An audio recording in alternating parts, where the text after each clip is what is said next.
ఓం మహాగణాధిపతయే నమః. ఓం గురుభ్యో నమః. ఓం శ్రీమాత్రే నమః. పరమేశ్వర స్వరూపమైనటువంటి జ్యోతిష, వాస్తు మరియు ఇతర అనేకమైనటువంటి శాస్త్రములను మనకు అందించినటువంటి మహర్షులకి నమస్కారం. హయగ్రీవ హయగ్రీవ హయగ్రీవేతి యో వదేత్ తస్య నిస్సరతే వాణి జహ్నుకన్యా ప్రవాహవత్.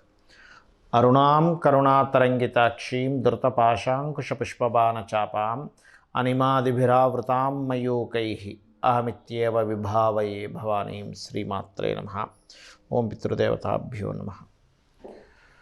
మనం ఈరోజు ఫిబ్రవరి మాసంలో 1వ తేదీ నుంచి నెల ఆఖరి వరకు ఉన్నటువంటి గ్రహస్థితి ఏ విధంగా ఉంది, అదేవిధంగా ద్వాదశ లగ్నాల వాళ్ళకి లగ్నం తెలియని వారు రాశి నుంచి చూసుకోండి, ద్వాదశ రాశి నుంచి కూడా చూసుకోవచ్చు. వీరికి ఏ విషయాల్లో బాగుంది, ఏ విషయాల పట్ల జాగ్రత్త వహించాలి, మరియు అదేవిధంగా మీరు చేయవలసిన దేవతా ఆరాధన ఏమిటి అనేటువంటి విషయాలు మనం ఒక్కొక్క రాశి లేదా ఒక్కొక్క లగ్న పరంగా మనం ఇప్పుడు తెలుసుకుందాం. వృషభ లగ్నము, వృషభ రాశి. వృషభం వారికి కనుక చూసుకున్నట్లయితే ప్రధానంగా రాశి నాథుడు ఎవరైతే ఉన్నారో వృషభానికి అధిపతి అయినటువంటి శుక్రుడు, వృషభం నుంచి ఉన్న కాంబినేషన్స్ పర్టికులర్గా మీకు ఈ యొక్క మాసంలో ఈ రాశినాథుడు కుజుడితో ఉన్నాడు. ఈ కుజుడితో అష్టమంలో ఉన్నందుకు ఇది చాలా మట్టుకు ప్రాపర్టీ రిలేటెడ్ సంబంధించినటువంటి అంశంలో చక్కటి ఫలితాలు ఇస్తుంది. అంటే ఏదైనా ఒక ప్రాపర్టీ కొనుక్కుందాం అనుకున్నారు, లేదా ఏదైనా ఒక కోర్స్ చేద్దాం అనుకుంటున్నారు, ఇటువంటి విషయాలకు చాలా చాలా బాగుంది చెప్పాలంటే. బికాజ్ ఆఫ్ ఇక డబుల్ ట్రాన్సిట్ అంటారు. అంటే రెండు మేజర్ గ్రహాలు ఏవైతే ఉన్నాయో 4వ స్థానం మీరు చూసేటప్పుడు ప్రాపర్టీ మూలంగా ధనయోగం కానివ్వండి, ప్రాపర్టీ పరంగా మీకు కలిసి రావడం కానివ్వండి, ఏదైనా ఒక కోర్స్ చేయడం ద్వారా కలిసి రావడం కానివ్వండి, ఇటువంటివన్నీ కూడా యోగ్యవంతంగా ఉంటాయి ఇక్కడ. అలాగే మరొక విషయం ఏంటంటే ఏదైనా కొత్త పరిచయాలు, కొత్తగా ఏదైనా ప్రారంభించడానికి అనుకూలత, ఇటువంటి యోగాలు కూడా మీకు కలిగి ఉన్నాయి. ఇక ఫైనాన్షియల్గా చూసుకుంటే కనుక ఫైనాన్షియల్గా ధనం అనేటువంటిది వ్యాపారాల మూలంగా, అందులో ముఖ్యంగా ఆన్లైన్లో చేసేటువంటి వ్యాపారాల మూలంగా మీకు యోగిస్తుంది. సంతానం విషయంలోని, రాజకీయ సంబంధించిన విషయాల్లోని, తీసుకునే నిర్ణయాల విషయాల్లోని కాస్త 1కి 4 సార్లు జాగ్రత్తగా అంచనాలు కరెక్ట్గా చేసుకోండి. ఎందుకంటే ఇక్కడ 5వ స్థానంలో కేతువు యొక్క సంచారం జరుగుతుంది. ఈ పంచమము అనేటువంటిది ఆలోచన స్థానంగా చెప్తూ ఉంటారు. సో ఎప్పుడైతే ఈ పంచమ స్థానం ఏదైతే ఉందో ఇక్కడ కేతువు ఆక్యుపై చేస్తున్నాడో, మీరు ఎటువంటి నిర్ణయం తీసుకునేటప్పుడైనా 1కి 4 సార్లు ఇది కరెక్టా కాదా నిర్ణయం తీసుకునే ముందు గణపతిని తలుచుకొని నిర్ణయం తీసుకోండి. అన్ని విధాలా బాగుంటుంది. ఈ లోన్స్ ఇవ్వడం ద్వారా కొంతవరకు ఘర్షణ వాతావరణం జరుగుతుంటుంది కాబట్టి లోన్స్ విషయంలో కొంత జాగ్రత్తగా ఉండండి. వివాహం కోసం ప్రయత్నం చేసేటువంటి వారికి ఇక్కడ మొట్టమొదటిగా ఈ శుక్రుడు మారే లోపల, అంటే మీకు ఈ శుక్రుడు 12వ తేదీ మకరంలోకి వెళ్తున్నాడు, అదేవిధంగా కుజుడు 6వ తేదీకి వెళ్తున్నాడు. అంటే ఏమిటి, ఇక్కడ శుక్ర కుజులు ఇద్దరు కూడా 6వ తేదీ వరకు కలిసి ఉంటున్నారు. కాబట్టి మొదటి వారం మీకు వివాహ సంబంధించిన విషయాల ప్రయత్నాలు చేయడానికి చాలా అనుకూలంగా ఉంది అని చెప్పుకోవచ్చు. జాబ్ సంబంధించిన విషయంలో కొంతవరకు స్ట్రెస్ అనేటువంటిది ఉంటుంది, అందులో ఎటువంటి సందేహం లేదు. కొన్ని ఇంటి నుంచే కొన్ని వర్క్ ఫ్రమ్ హోమ్ అంటూ ఉంటారు, అటువంటి స్థితి ఏర్పడము ఈ యొక్క గోచారం ప్రజెంట్ ఉన్న గ్రహస్థితి సూచిస్తుంది. అలాగే మరొక విషయం ఏంటంటే ఇక్కడ చూసుకున్నట్లయితే మీకు ఈ వారం, ఈ మొదటి వారంలో వివాహ సంబంధించిన విషయంలో చాలా అనుకూలంగా ఉందని చెప్పుకున్నాం. కాకపోతే ఈ టోటల్ మంత్ మొత్తము కూడా ప్రాపర్టీ రిలేటెడ్ సంబంధించిన విషయాల్లోని గతంలో మీరు చేయనటువంటి విషయాలు కొన్ని మాట పడ్డము, ఇటువంటివి జరిగినటువంటి విషయాల్లోని కొంత జాగ్రత్త వహించాలి.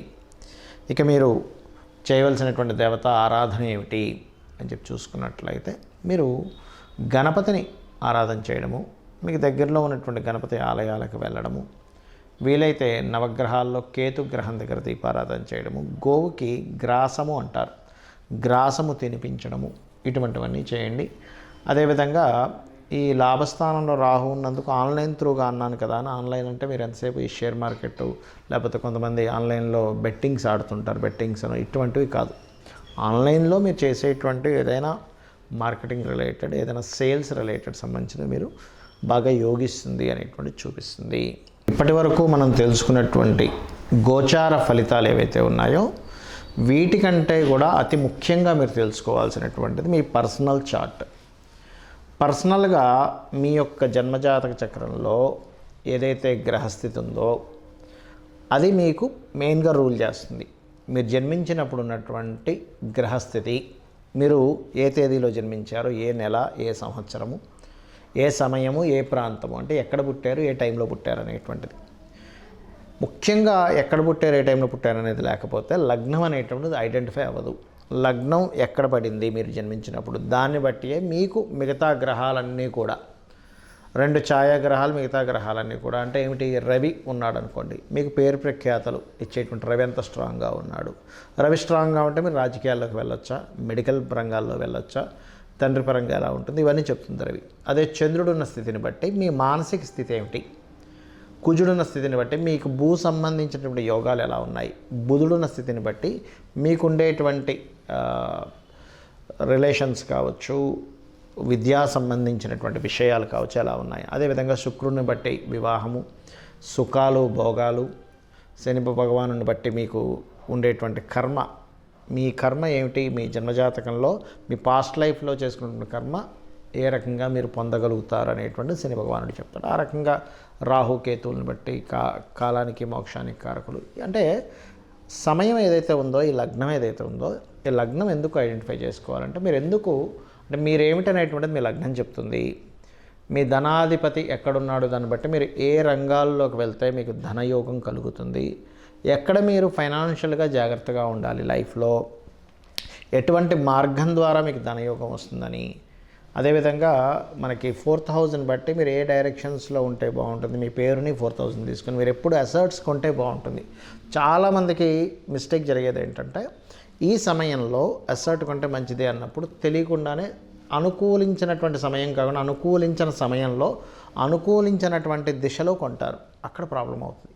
అదేవిధంగా సంతానం ఒక మార్గంలో వాళ్ళు సక్రమంగా వెళ్ళలేకపోతున్నప్పుడు వాళ్ళకి ఎటువంటి దేవతా ఆరాధన వాళ్ళకి నేర్పిస్తే బాగుంటుంది, వాళ్ళకి ఏ మంత్రం చెప్తే బాగుంటుంది అనేటువంటివి కూడా చాలా ఉంటాయి. వాళ్ళ హెల్త్ పాయింట్ ఆఫ్ వ్యూ కావచ్చు, వాళ్ళు ఎదగడం కావచ్చు, ఇవన్నీ కూడా.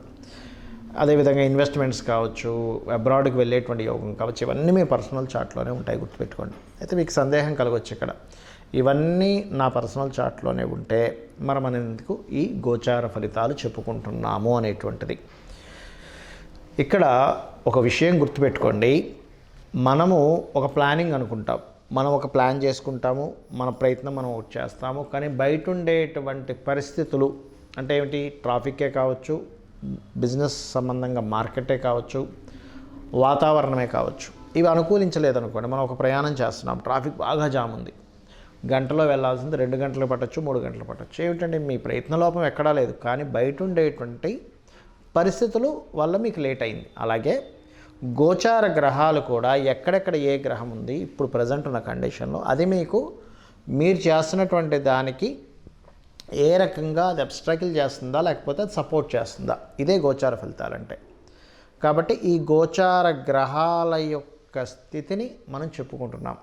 సో మీరు మీ జన్మజాతక ఫలితాలని, మీ గోచార గ్రహాల స్థితిని తెలుసుకొని మీరు పరిపూర్ణమైనటువంటి విజయాన్ని పొందాలని, అదేవిధంగా మీరు పితృదేవత అనుగ్రహం కూడా ఇప్పుడున్న గ్రహస్థితిలో ముఖ్యంగా మీనరాశిలో రాహు సంచారం జరుగుతున్నందుకు తారుమారు అవుతుంటాయని అంచనాలు కానీ అవన్నీ కూడా. కాబట్టి ఇక్కడ పితృదేవత ఆరాధన ఎక్కువగా చేయాలి. చేసినట్లయితే మీకు ఖచ్చితంగా పరిపూర్ణ విజయం అనేటువంటిది ఆ పితృదేవతల అనుగ్రహం ద్వారా మీకు లభిస్తుంది. శ్రీమాత్రే నమః.